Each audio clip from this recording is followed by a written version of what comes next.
જય શ્રીમન નારાયણ. રામાનુજદાસ શ્રીમાન ગટ્ટુ વેણુગોપાલ સ્વામી દ્વારા વર્ણન કરેલ શ્રીમદ ભગવદ્ ગીતાનું ગુજરાતી ભાષાંતર હું આપને કહી રહી છું. અધ્યાય 9 રાજવિદ્યા રાજગુહ્ય યોગ. શ્લોક 6.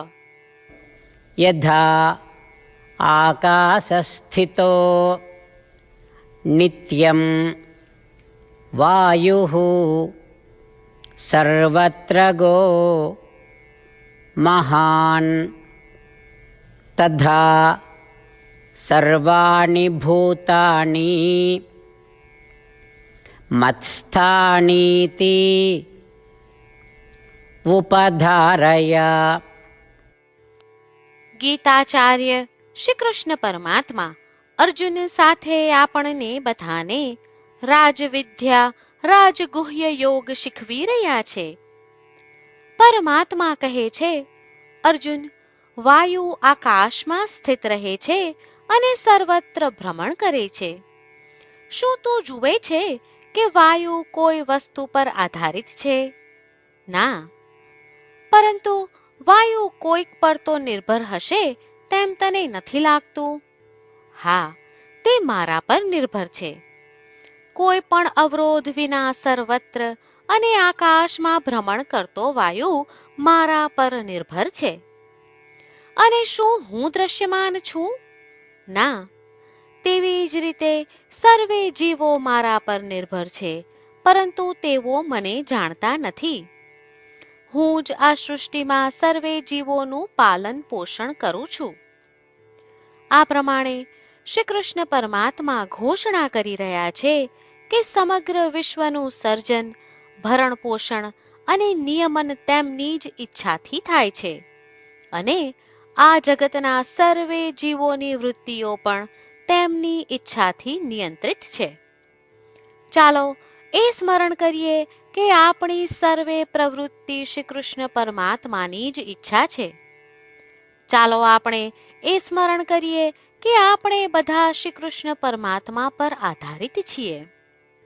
શ્રી કૃષ્ણ પરમાત્મા અર્થાત શ્રીમન નારાયણનો આશ્રય લઈને આપણા જીવનને અર્થપૂર્ણ બનાવવાનો પ્રયાસ કરતા ચાલો આપણે બધા શ્રી કૃષ્ણ પરમાત્માના શબ્દોનું પુનરાવર્તન કરીએ.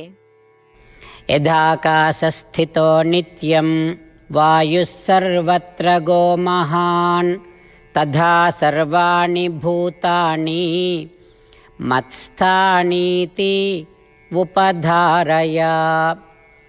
શ્રીમન્નારાયણ કરિષ્યે વચનમ તવ. શ્રી કૃષ્ણ પરમાત્માએ આખી ભગવદ્ ગીતાનો સાર અધ્યાય 18ના શ્લોક 65 થી 70માં 8 ઉપદેશ દ્વારા કહ્યો છે. શ્રી કૃષ્ણ કહે છે, જે મારા આ 8 ઉપદેશ અનુસરે છે તે મને પ્રિય છે. એ સર્વે ભક્તોનું હું બધી જ રીતે રક્ષણ કરીશ. શ્રી કૃષ્ણ પરમાત્મા પાસેથી આખી ભગવદ્ ગીતા સાંભળ્યા પછી અર્જુન કહે છે, કરિષ્યે વચનમ તવ, એટલે કૃષ્ણ, હું તમારી આજ્ઞાનું પાલન કરીશ. તમે કહો છો એમ કરીશ. અને આથી જ શ્રી કૃષ્ણએ દરેક પ્રકારના યશ અને વિજય અર્જુનને આપ્યા છે. તો ચાલો આપણે પણ પરમાત્માને 8 વાતો પાળવાનું વચન આપીએ. પરમાત્માને આપેલા વચનથી મોટી કોઈ પૂજા, તપ કે યજ્ઞ નથી. 8 પ્રતિજ્ઞાઓ જે આપણે લેવી જોઈએ તે હું હવે કહું છું. આપ સૌ પણ એનો મન અને હૃદયથી વિચાર કરો. આ રીતે શ્રી કૃષ્ણને વચન આપતી વખતે આપણે સૌ શ્રી કૃષ્ણની હસતી મુખમુદ્રાનો મનમાં વિચાર કરીએ અને પરમ આનંદનો અનુભવ કરીએ. જય શ્રીમન નારાયણ. આપણા 8 વચનો આ પ્રમાણે છે. આપણું પહેલું વચન, હે શ્રીમન નારાયણ, તમારા ઉપદેશ પ્રમાણે હું હંમેશા તમારું ધ્યાન અને ચિંતન કરીશ. આપણું બીજું વચન, હે શ્રીમન નારાયણ, તમે કહ્યું છે તેમ હું સદાય તમારી ભક્ત રહીશ. આપણું ત્રીજું વચન. હે શ્રીમન્નારાયણ, હું મારા કર્મો તમને સંતોષ થાય તેમ અને તમારી સેવા માટે કરીશ. આપણું ચોથું વચન. હે શ્રીમન્નારાયણ, તમે અનુસરવા કહ્યું છે તેમ મને પૂર્ણ શ્રદ્ધા છે કે હું તમારી છું. હું સદાય મારા હાથ જોડી તમને નમસ્કાર કરીશ, તમારી ભક્તિ કરીશ. આપણું પાંચમું વચન.